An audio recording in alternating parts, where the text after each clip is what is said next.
really straightforward, and we'll talk. These ideas will come up again during Kevin's presentation. So I'm going to hand it over to Kevin now. He's going to spend half hour, 40 minutes, as I said, talking about communication technology, new technologies, specifically in the context of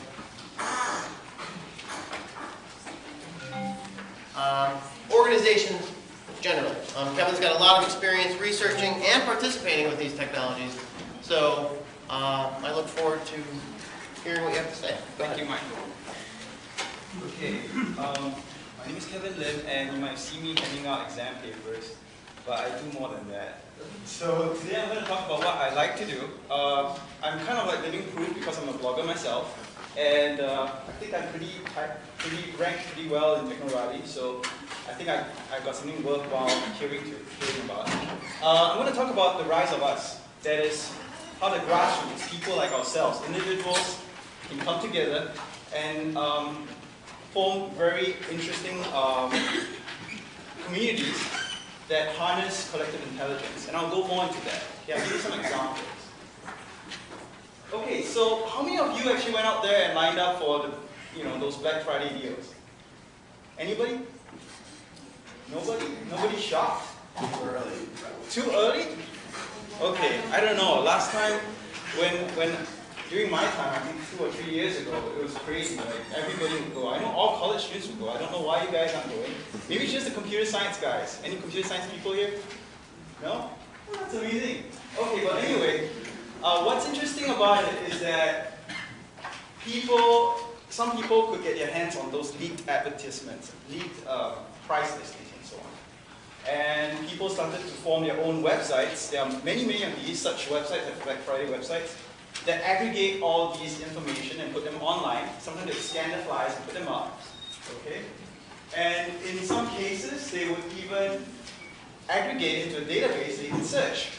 So you had precise, pinpoint accuracy as to what you want, what price, and you can prepare well ahead of time. Some people might ask, what can you do with this? You still have to line up ahead of time, right? Well, if you read these sites carefully, especially the forums, what they sort of like formulate strategies. Some of the strategies include going to the store, taking an item that you want, stashing it somewhere, so you can get to it easily when the shop opens. And another one is buying it ahead of time and then haggling with the customer support later on to try and get price drop or whatever. And there are plenty of deals. Some people that I know of, they coordinate themselves around the store so that they can all get whatever they want. So it's pretty hardcore. But what's interesting about this is that people coordinate themselves, they work together, and they achieve greater things together. Okay, websites like these are sort of like a trend. Now, what do you think retailers feel about this? About the price leaking out? What do you think about it? Is it good or bad for them? They probably feel threatened. They feel threatened. Why is that? Maybe because they feel like if the price isn't good enough, they won't be able to sell the product. Okay. Or Okay. maybe if it's not a good price, then people will buy it. Okay, that's a good point. Yes? Well, the point of the sale is to get people in your store to buy things. So if they already know the price of an item is not as competitive as at another store, they may skip out on shopping at Target and just going to Walmart. Okay. Target loses out. Okay, so you're talking about price war. But on the whole, if people can sort of plan ahead of time, don't you think that you would still get, it's kind of good that the words got out so that people can actually go line up the store. On the whole, it's kind of like, there's a mentality there. So what happened is that, some of you are right, the Best Buy actually sued the website for putting out information, and they claimed on DMCA that's copyright information. Price listings as copyright information. That's kind of iffy. Okay? So it's not exactly the best way to go about it. And what happened was that it's kind of like a David and Goliath situation. You've got website owners there running their tiny little websites, giving information and all that. And you've got these big corporations that can't seem to get a handle on the information that's out there. Whether it's leaked, not leaked, or whatever. They just can't have that control. So what happened was that they're kind of like punked or owned, as you guys might call it. Alright? In the sense that the information's already out there. Why make a big deal with lawsuits and all that trying to shut people down? Why not take advantage of the situation? So a positive example is here. Amazon, on the week of Thanksgiving, they had this very interesting voting thing. I don't know if any of you have seen this. Have any of you tried it? Yeah, I mean, I voted like last week in poll. And What do you vote for? well, I voted for the Xbox. Yeah, everyone voted for the Xbox. I've got a feeling that they kind of knew what people would vote already. But the reason why they put this up there is really not just to gather market intelligence, but to have a call to action. As in the advertising world, we call it a call to action. When a consumer does something to get something, then they'll go all the way through. It's kind of like putting a foot through the door already. You're just going to follow through and buy anyway.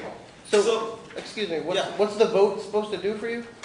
Oh, You'd vote on the one that you would buy for that price? Yes, and that item will go on its sale. That means the other items don't go on sale. Well, they kind of like drop in price, but not to that level. So people get to vote. And if you think about it, that's kind of cool because, especially for the Xbox, it was such a big deal. It was an Xbox for $100. So, this is a picture of my friend. He's got like 2 giant monitors with 4 browsers launched, and we're preparing to launch this massive attack on Amazon. But the thing was that 2 minutes into it, the page wasn't refreshing anymore. I mean, we knew that's it. We can't get in anymore. Everyone else was going in there, and so by the time we got to it, it was sold out. And they sold out officially in 29 seconds. Okay, 1,000 Xboxes. So that's the official word on it. What's this got to do with the thing that happened earlier? You've got Best Buy suing individuals and websites, and then you've got Amazon here, really taking advantage of the situation and saying, hey, look, we've got these things. Why don't you take a pick? Okay, they're letting consumers decide, and in a way, it's kind of harnessing the collective intelligence of the community. That is, every individual out there, well, you can read from the quote that I have here from one of the collective intelligence pioneers. He runs a blog called the Collective Intelligence Blog, and he says that collective intelligence is defined as a phenomenon as the capacity of a human community to evolve towards higher order complexity thought, problem solving, integration, through collaboration and innovation. Now this buying stuff from Amazon isn't exactly high complexity thought there, but you can see that it's kind of moving along that edge. It's kind of going towards that. If you have a group of people working on Wikipedia, for example, you can have a high quality encyclopedia that competes with Britannica. And research has shown, if you look at Nature magazine, research has shown that they have almost comparable amount of errors. So it isn't so much that just because anybody can edit Wikipedia, it means that it's bad. Let me interrupt just for a second. Sure. That is a huge finding, and this was published in Nature, which is probably the single most prestigious, the highest impact journal in the world, right? So what they found, what they looked at, what is the quality of something that's completely built by users who have no real pressure to get it right, right? So how does that quality of that content compare to something like an encyclopedia that's been around for how many years? For ages. Yeah. Does that make sense? And that's truly an amazing finding. I mean, we're talking about, look at Britannica, we've got a few experts in there, okay, versus Wikipedia, where we have spread out more people who might not be as expert as the experts that they have at Britannica, but because of the collective community, all contributing, they can correct each other's stuff, they can edit, they can discuss, like this should go here, that should go there. Collectively, they can see a more, they have a wider view of things, you know what I mean? They have a broader way of thinking. And so this translates into Wikipedia. And magically, I find it almost magical that Wikipedia is almost as accurate as Britannica. And of course, because of this, Britannica is very unhappy with Wikipedia. It's always trying to slam Wikipedia down, saying that, well, if anybody can edit it, then it's not going to be good. But we'll see, time will tell. It's already on par right now, and as time goes on, they figure out better mechanisms for checking the facts and so on and so forth.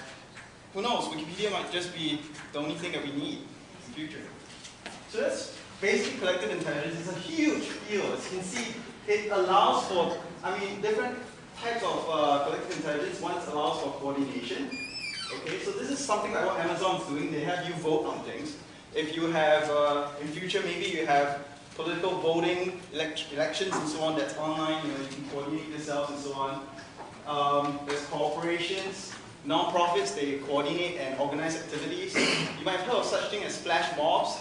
I don't know, flash mobs or iPod mobs. People who go on the streets at a certain designated location at a certain time and just dance. It might sound silly, it's arty-farty, but the idea is that people coming together to do something of a similar interest at a specific time and place. And then of course it's cognition, and this is high level, this is almost predictive technology, whereby maybe if you have enough people estimating where the stock market will go, then maybe it actually goes in that direction. So we have all these things going on, and this is collectively known as collective intelligence. Okay. Now I'm going to talk about Web 2.0. That is something that we're all moving into. You might have heard of it, you might not really understand what it's about. So I'm just going to tell you what it's kind of about and show you specific examples and hopefully tie it back to what Michael talked about. Okay. So Web 1.0, Netscape, email, Mosaic, browsing the web. These are terms, verbs that are very familiar with Web 1.0. The idea of you finding information, going out there searching, and then just perusing mostly. The idea of Web 2.0 is the idea that you can participate, okay? Whereby Web 1.0 was very focused on reading, where you can only read, not even touch or change anything. Web 2.0 invites you to change the information in there, to augment it, to have your own opinions, to comment, to feedback, to delete, and so on and so forth. And we're starting to see more occurrences of that. Okay?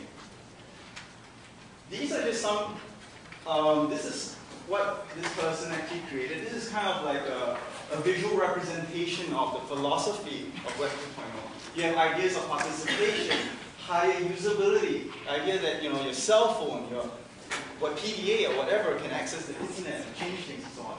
The economy is changing. We've got SecondLife in the virtual economy, where you actually you can make real money from virtual worlds and so on. You can work in virtual environments. Designs, and so on and so forth. There's just a lot of things that's going on. And in this whole philosophy, there are a few things that come out of it. Blogs is a very good example. Any of you blog over here? Nobody? Wow. Come on, guys. You guys are like way behind. You gotta get into the game here. This is a good example I like to bring up to show the legitimacy of blogs versus, say, traditional mass media. The stuff that's in blue over here shows you the kind of attention or traffic that these main websites get, news sources get. New York Times on top, with, I believe this number of views or traffic and so on. And then we come down to Boing Boing over here, which is a very popular blog, okay?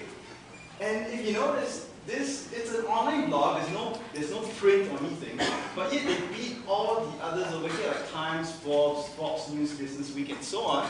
And then you've got smaller blogs like Engadget that focuses on gadgets and so on, that beats out PBS, NPR, Slashdot, and all the MTV and all that, and so on and so forth. Daily Kos is a very, very good, very prolific political website. It's a blogging community that's all got to do with politics. So if you like that, you can join in there.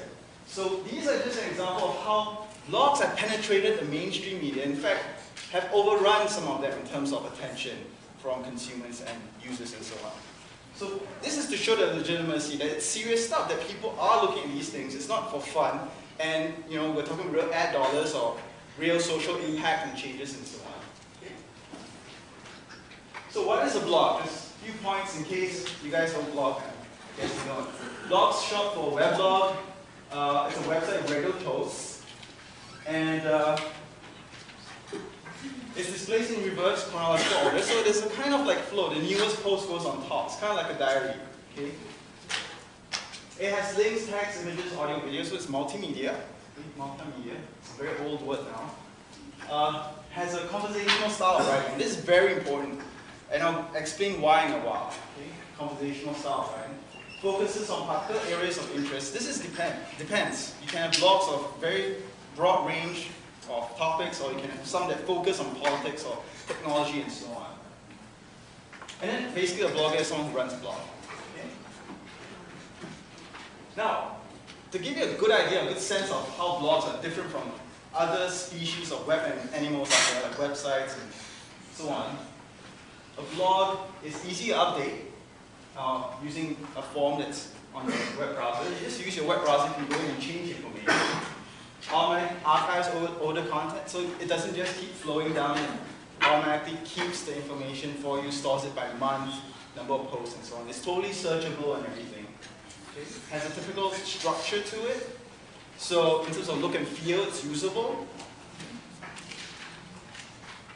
RSS feeds. Anybody knows what RSS feeds is? Okay, I'll have to run another class on RSS feeds. But basically RSS feeds is a standard way in which different web services and communicate with one another. You get sort of like just a text version, for example, of a website. Whenever the CNN updates, if you subscribe to the RSS feeds, you just get what's new. Okay? So it's kind of like email, but it's the site or the service emailing you the information.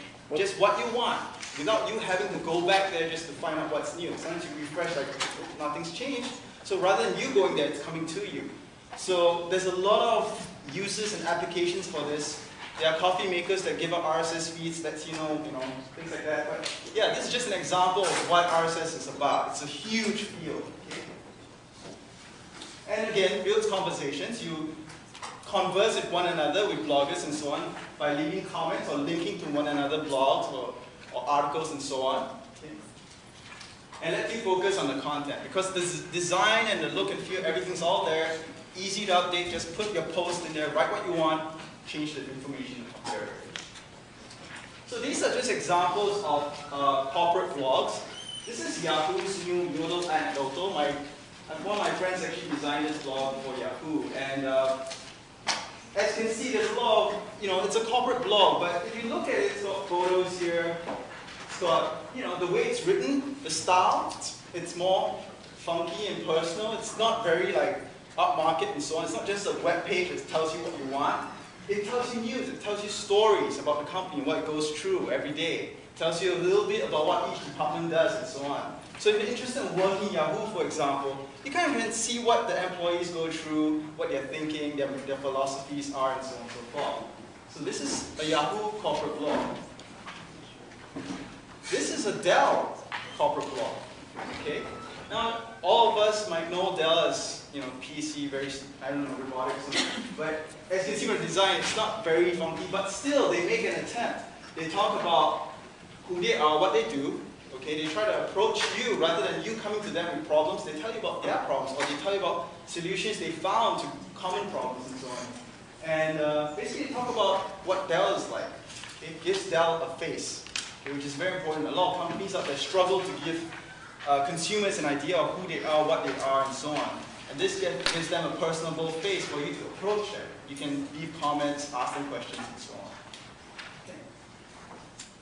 So, just some examples of why people blog. Are you able to go back? Oh.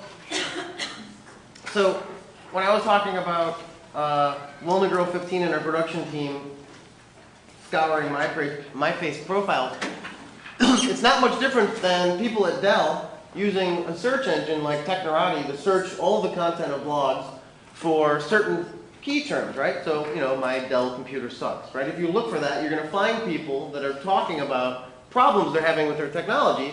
Then they meticulously analyze the results, right? So this is an example of a very noble use, right, of this publicly available content that people are providing. Whereas the example I gave was a much more malicious, deceptive kind of use for that content. So. Yeah. So, any of you worked in a PR company before? Nobody? Okay. One of the things that we do in a PR company, I interned in a PR company, is that we do what we call media monitoring. We watch brand names and how people talk about it. We search the web. For example, if you work for IBM, what are people talking about IBM right now? So that's what you're interested in, because you have to craft your messages according to what people are thinking out there. Sometimes you have to challenge those notions, or sometimes you bring out those interesting stories and so on. And what Dell's done, actually if you read their blog, is that they actually do monitor what's happening out there. And when someone has a problem with, say, a particular model of a computer, they actually talk about it in here, and they link back to that person's blog. So part of it's a very honest approach to it. It's a very humbling approach to it. But that gives people the sense that you're authentic, you're a real person, and so on. That's what they're trying to do. When they first started out, they had a very bad crisis of the batteries blowing up. And they didn't handle that very well on their blog either. They just said that, oh, you know, it's not our fault. Sony's batteries suck or something. But since then, people have left comments in there, and they actually changed their approach. They kind of like learn as they went. So it's interesting. By inviting people to comment or send feedback on how they're doing and so on, they're also changing their way in which they approach the public, how they face people and so on. Okay. So this is a very big deal. A lot of companies still don't have blogs, and it's too bad because it's a way, it's a kind of investment, but it's a way for people to reach out to the public. So there's some quick notes. This company's a human voice. Some of these things I went through already. Disseminates information quickly, empowers employees to act. Now the pros and cons here, you're losing, the company itself would then have to lose control to the employees, in the sense that you're empowering them to blog. I mean, if you don't have somebody who's very savvy or sound, he could say bad things about his own company and so on. And then that's where you get deuced. That's a different story. In fact, many people have lost their jobs Yeah. for doing exactly that. Yeah. Heather Deuce, this lady, she was the first person to get fired from a job for blogging about it. So that's where the word deuced comes in. If you get fired because of your job, because you blogged about your job, something bad about it, then you're deuced. Okay? There's just you can look it up on Wikipedia. So there's a risk element to it, but then again you have to weigh risk versus benefits. Okay? So customers, which consumers, these words are dirty words nowadays. They rather call, I mean, the right way to address these people are users now, because we are the kind of people who don't just view content anymore. We produce as well. We upload to YouTube, we do this and that. So users can participate. That's a very big deal. Managers can track public opinion, as what Michael mentioned. Makes connections visible, but previously when you're dealing with an issue, it's hard for people to know what's going on unless you really do a press release or something. But by having a blog, you constantly have a conversation as to what's going on, a status update, how are you doing and so on. And in many ways, it's like knowledge management, because when I blog about issues that I'm concerned with, whether it's for my work and so on, it allows me to search back in time and find out how did I handle those cases, and how would I handle it in the future, and how should I take care of it. So there's a lot of knowledge management aspects built into this blogging phenomenon. Okay? And one of the key things that, one of those very famous, popular business books about blogging talks about naked conversations. Okay, if you search on Amazon, there's this book called Naked Conversations. And one of the things that they talk about is that markets are very much like conversations. They are really conversations. People talk about things. And you want to participate in the conversation in order to tap into the market. So that's just a very abstract way of looking at it. Okay? All right. So blogs can be used as a way of reaching out to the public, but blogs can also be used to reach internally as well, within the staff. Okay, within your employees, they can blog about what they're doing and so on, so they keep each other updated. Another way is wikis. This is what kind of a wiki looks like. It looks like a regular web page. The difference being that, just like Wikipedia, you can go right in and edit the page, so you can change the information that's in there. How it's intrinsically different from a blog is that instead of arranged by time, it's arranged by categories or topics. So you can create the different topics over here, and then by clicking on each, you load a different page that would contain information in there, which you can change. Okay, so this happens to be a PR wiki, and what's interesting is that they use this wiki to keep track of research that's related to the media industry. Okay, for example, if I were to release something about reputation and credibility, how bloggers establish credibility in the blogosphere, then they might just add a link in there so that their PR professionals can read it and take advantage of the information that's out there. Okay, so you can see elements of collective intelligence in there. You see coordination and cognitive issues, perspectives that are in there. Okay? So just quickly, what's a wiki? The first wiki was called WikiWeb and was created by Ward Cunningham back in 1995, so it's pretty new. It was named after a Hawaiian bus service called WikiWiki. He was taking that bus. And basically he called it the simplest online database that could possibly work. Because really, a working wiki is just a text file. And it just contains a series of tags that tells it what to do, what to link to where.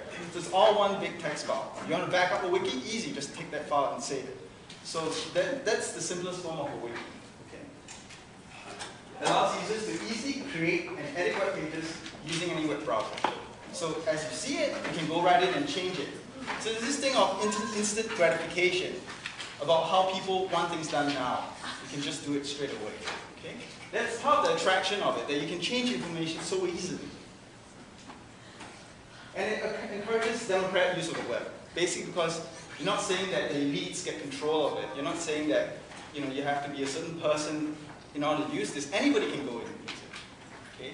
So long as the administrator or whoever allows anyone to go right in and change it, they can go right in and change it. And of course, they can revert it if there's spam or vandalism, and so they can revert back to whatever versions they had earlier. Okay, so that was wikis. There's elements of coordination in wikis, and now there's also this thing called SecondLife. Anybody heard of SecondLife? Good? Good. Okay, more people, like 5. Okay, great. SecondLife is a big deal. Yesterday, the first millionaire was sort of born out of SecondLife. This lady by the name of, her online avatar name is called, her SecondLife name is called Anshi Chung. And basically she owns $1 million US dollars worth of virtual assets in the game. And she started off with $9.95 about 30 months ago. So what she did was basically this. She would buy land in the game and then develop them, cut them up, develop them, build buildings on them, theme them very nicely, and rent it or sell it. And she did this, kept going on, and then she became what they call a virtual Rockefeller. So it's a big deal because it's the first time in which anybody has made so much money out of a virtual environment. This is not exactly a game, just to let you know. It's an online virtual environment, whereby, for example, back in the 1990s, we had Mosaic to give us the visual web browser. Okay, that was the first instance of a web browser, Mosaic. I think of SecondLife as the first, virtual environment that you go in and interact in. So it's kind of like a new web. Okay, you can build things in there. That's one of the biggest thing about SecondLife. You build stuff, you sell stuff, you can give stuff away, and so on. So it's a huge industry. So IBM got into SecondLife. They have a presence in there. They bought an island. They have buildings. They are making their employees work in SecondLife, try it out, use it, play with it. The idea is that they understand that it's going to be the next thing that is beyond the web. Okay, and I'll show you why. One of the reasons why. Okay. Now, Nick E is a very quite a well-known game researcher, online game researcher, all those massively multiplayer online role-playing game researchers. And what he did was he went to SecondLife back in 2005, last year, and he did this very interesting experiment where he wanted to look at non-verbal behavior by avatars. What he did was he measured personal space. And just like in real life, okay, when I talk to somebody, we have a distance. We also don't just keep staring at a person's eyes as we talk. We kind of look around, we do other stuff, It's just the way, the norm of which it works. So he was interested to know whether or not in an online environment, whether people behave the same way, whether the avatars would just stare at each other and just talk or stand really close. And he measured it out. He had special scripts that he ran in the virtual environment. And when he looked at people interacting and all that, he could see that, hey, yeah, there's the way at which people glanced, very similar to real life. The way people kept their distance, he could measure it out into real life distance. And he said, yeah, it's the same. So there is a certain respect of social presence as well. There is a certain respect for that sort of, the idea that we are there, we have a presence. It would seem that beyond email, IM and all that, this seems to have a personification of ourselves inside, the internet, inside the web. Okay, sort of. It's not exactly, I know it's not exactly pretty. When I first looked at it, I was like, it's not really attractive. But when you try it, when I tried it for the first time, I was hooked. It was amazing. You could do all kinds of things in there. You can build stuff, you can make out, and so on. Okay. So it's just like The Sims but online? Yeah, okay. It's kind of like The Sims, but it's a more developed version where you can do plenty of stuff. You can do even more stuff than what you could in The Sims. There were a lot of people that transitioned from The Sims there and other online virtual environments. It all moved into Second Life because they realized that you could build things, you could script things, you can have objects that react in real-world environments like the US Weather Report Service. They actually have a space in there where you can see like a map of the US and you have 3D clouds and all that floating. And it's kind of like showing a real-time visualization of what's happening in a real-life weather system. So you can actually see how the weather and all that interacts and so on. You mind if I ask a question? Sure. Do you think that that's like a social benefit, or is that just gonna have people waste a lot of time just sitting there in front of their computer, wasting their real life away on their Second Life? I mean, it seems like a waste of it. Okay, great question. I mean, when the internet first came, when the television first came around, same question. When the internet first came around, why are you spending so much time in front of a computer? Same question. We all have to go find out what it means to us. And at this stage, it's so new that people just say, hey, it's like a waste of time. It's a game. I don't seem to get it. What's the point? But later on, as you keep using it, then you start discovering, wow, hey, no one thought of this. We could use it to teach in there. And there are people teaching remotely to other people in the game. They can set up a classroom. And what's neat is I've seen people where they set up a classroom and people gather around, they talk, and then like the teacher says, hey, let me bring you all to the planetarium. And there's a virtual planetarium there where you can see how the planets in the solar system fly. And she just conjured up the whole classroom to lift up and fly to the new location. So, I mean, in real life, we can't do some of these things. But there are applications in there. And it's just up to you guys to figure it out. It's so new that it's like, I don't know, it's like buying land. You still have to, it's like the idea of land prospecting. There's so much out there that's still blank canvas that's up to you to figure out and make use of. And Enshi Chung is a great example who, basically for her, she made money from it. But for other people, there come on, different things in there. Okay, people build interesting objects in there. Okay, so back to the theory. The idea of blogs, somebody mentioned before, might have fit between telephone and personal writing. And maybe for Second Life, no one's done this yet, but maybe for Second Life, it will fit between face-to-face and telephone. Okay? So there's a lot of things that's going on out there, the new technology, that hasn't been found to be mainstream yet. It's not that mainstream yet. But what I'm talking to you about today are the edges, how we are approaching them. And if you guys go ahead and play these things, blog, use wikis, try Second Life, you might be the pioneers to figure out what it could be used for. Okay? So that's the big deal. That's what I'm talking about. And I mean, in terms of this class, we're trying to see how different theories that we've seen map onto these new technologies. Okay? Because one way for us to understand how to use these things or how to interpret these things is to look at what theories we've used before and try to apply it to the new technologies. So in this case here, dual capacity theory talks about how it fits with the task, as well as how the symbolic meaning conveys. For example, there was a story about how this insurance agent was taking care of a client, has a PDA, takes note of information and so on. Problem is, having a PDA and writing it in front of a client feels kind of like uncomfortable because you're taking notes in front of the person and using this big gizmo and all that. So he ended up not using it because it just gave the person so much discomfort. I mean, there's different kind of social context that defines how you use certain technologies. Okay, it's not just task-oriented, but it's social as well. And in terms of blogs, for example, if you had a company and you started blogging, then you're kind of sending the message that, hey, you kind of know what's out there, we're taking advantage of it, and clients might feel that, hey, you're on top of your game, you kind of know what's out there, and you're using everything available. So I might feel comfortable because you're very up to date. I mean, just one idea, and so on. Okay. So, how are we doing on time? Got about 10 minutes, 10 minutes? 15. Oh, 15? Okay. Just quickly, these are just some services that you can use right now if you're interested. Okay?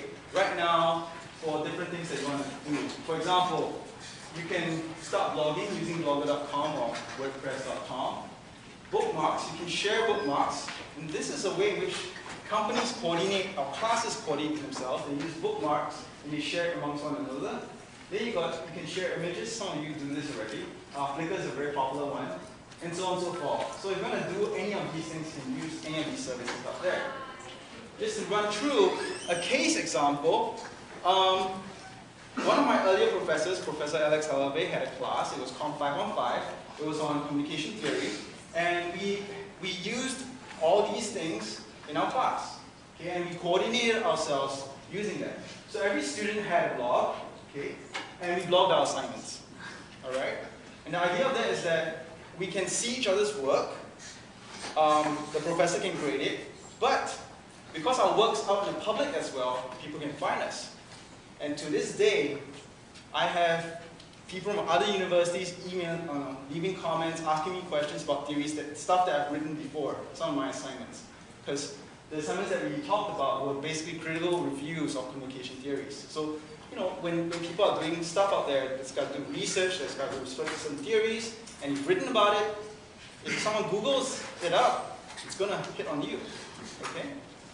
So there's a public aspect to this that's pretty nifty as well. Then of course there's Delicious, which is a social bookmarking website. And the idea is that all of us might find interesting links out there. Okay, it could be a link for how to do APA, to a link for what is a blog, or a link for a certain theory and so on. And you could email it, but then it gets lost. You start to have lots of email and so on. So, or IM, and it gets lost. So this way here, what happened is that on Delicious, you can coordinate yourself. You give a tag for the class. For example, for that class, it was called 515.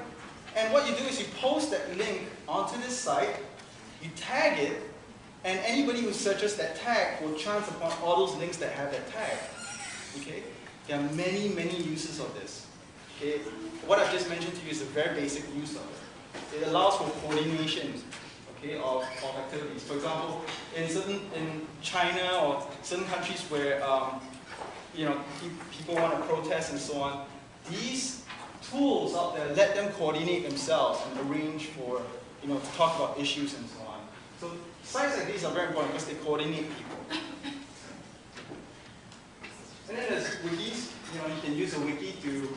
In my case here, I blog about. I use the wiki to keep track of stuff that I talk about, so that I don't have to keep redoing them. And it's kind of like storing files on your computer, but you bring it out there so people can contribute to it, or you can find it easily and so on. Okay? It's kind of like knowledge management in a way. And podcasting, it gets easier. This site actually lets you podcast straight through your web browser. As long as your computer has a mic, you can just talk into it and record it when it goes up. So this audio site lets you do that. It's pretty neat. Now, because of all these services that are out there that spread out all over the place, wikis, blogs, and so on, I mentioned to you RSS feeds and why it's so important. It's important because it allows us to keep track of everything that we do. Okay? In the case of, say, for example, all these blogs that, let's say I have a class and I have students have 60 students blogging, it'd be crazy for me to visit every one of them every day. So what I do is whenever they have an update, I subscribe to their feed, it gets sent to my newsreader. The newsreader is kind of like a program that kind of like email, but it doesn't send or receive. It just receives only, receives updates. And whenever any of these things update, it goes into my newsreader. Same thing goes with Delicious. I can subscribe to RSS feed for Delicious. So if anybody tags Com515, I'll receive the links that they tag as Com515 as well. Same thing for wikis. Wikis also have RSS feeds. So when someone adds something or changes something in there, I'll be updated as well. Podcasts too, and so on. And just to show you, this diagram basically shows you how it's all connected and so on. And this big thing is called the blogosphere. blog sphere as in the world. So this is just, I'm going to skip this. Okay, this is what a news reader kind of looks like. This is a free one you can get at bloglines.com. And basically you keep track of all the different blogs and sites that you like. And you can see by the count there what's been changed. Obviously I haven't been keeping up, but it kind of like shows you the count of how many unread new updates that the person's had. And if you notice, it's stripped away the person's look and feel, the site's look and feel. It just brings down what they've changed and so on. Okay, so this is a very productive way. I read about 300 websites a day. I sit down for 15 minutes and that's all I need. Because this RSS technology lets me do that. I just see what's new and that's all I care about. Okay? So technology like this can save you time and save companies time. Okay, so just some ideas. Same thing, collective intelligence. Why people should use these tools out there. Collective intelligence for collaborating. It's transparent, it's instant gratification, the idea that you can go right in and change the information that you see. It's democratic because it depends on how you set the permissions and so on, but you can allow almost anybody to give feedback. Potential for passion. What's interesting is that because students were blogging their assignments publicly, they were more careful about what they blogged about. And so the quality of the assignments was actually higher. Okay? So it's kind of intrinsic. And what's neat about this is that when you get comments, people searching and trying to figure out their homework, what's this theory do, what's it about, and they chance upon your blog, they thank you. They put it right there. So the idea of passion, ownership, there's an ego kind of thing that goes on. And you can let ego, let ego be a motivation. It's fine because you're doing good work out there. So real recognition. There's a permanence, that's very important. You don't just do your work and then it gets lost. Okay? There's the idea that it's all there, you can still search for it. Okay? 10 years down the road, you can say, hey, I remember writing about something about that. Let me look it up, it's so easy. So in terms of, for companies as well, it's managing all the resources, keeping track of things. So, okay, these are just some ideas for what I talked about. But yeah, so thanks for listening, and basically that's an idea of what the social web is about. Web 2.0, social web, the idea that you can change what you see there. So you should go ahead and just do something with it. Don't just read and take it as wholesale. Something might not be right up there. Go out there and just change it. Okay? So yeah, that's all about. And that's my blog if you're interested, look me up. Okay, does anybody have any questions on that? It should be pretty clear to see the connections between all of this technology and how it's starting to affect organizational life and communication within and between organizations. Are employers using blogs as a resource of finding more candidates for employees? Oh, okay. You mean using a blog as a way to find potential future employees? Is it like the employer, do they search through blogs? Oh, yes. They're going to be starting to do that now? Well, they've been searching on MySpace and Facebook. Yeah, there's a history of that. We can talk more about it in a second. Yeah. All right, Kevin, thanks a lot. Thanks. There's actually what people are doing now. When people apply,